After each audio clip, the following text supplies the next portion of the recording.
Քանի որ հարցերի ժամանակ իմ հերթը չասավ, ես նախ Տիկին Հակոբյան ուզում եմ ձեզ արձագանքել, որ միայն հիմնական աղբյուրը դա մեքենաները չեն, բայց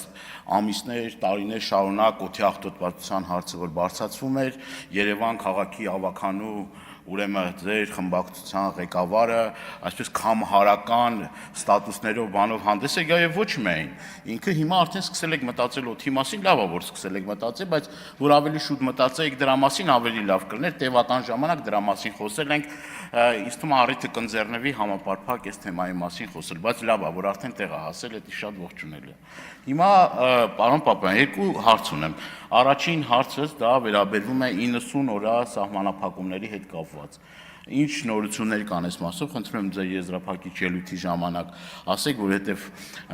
հազարավոր մեր հայրենակիցներ անհամբեր սպասում են, թե ինչ նորություններ կա դրա հետ կապված եւ ինչ հանգրվանի եք հասել բանակցությունների արդյունքում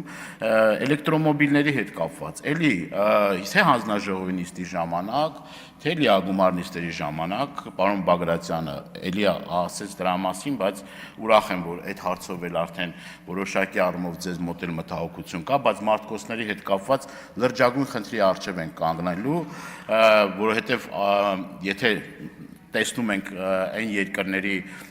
ուրեմն վիճակը, որը մեզնից ավելի տարիներ առաջ են այս խնդրի առջև բախվել, լավ կլինի, որ օր առաջ այս խնդրի մասին մտածենք, բայց մի ինձ ուրիշ հարց է հետաքրքիր, ես ուզում եմ, քանի որ ինձ մտահոգող հարցերը ստե հնչեցին, բայց կարևոր մի հարց կա, խնդրում եմ հնչեցրեք թվերը, թե որքան էլեկտրոմոբիլ պետական ոլորտի աշխատողների, այսինքն պետությունը ինչքան էլեկտրոմոբիլ է գնել իր կարիքների համար, ծառայողական մեքենաները, ինչ կա այս հարցով, արդյոք ունեք հաշվարկներ, թե ավարտեմ, արդյոք ունեք հաշվարկներ, թե ինչքան ներդրում է պետք եւ ինչ է հիմա այս պահին ինչ վիճակ է, շնորհակալություն։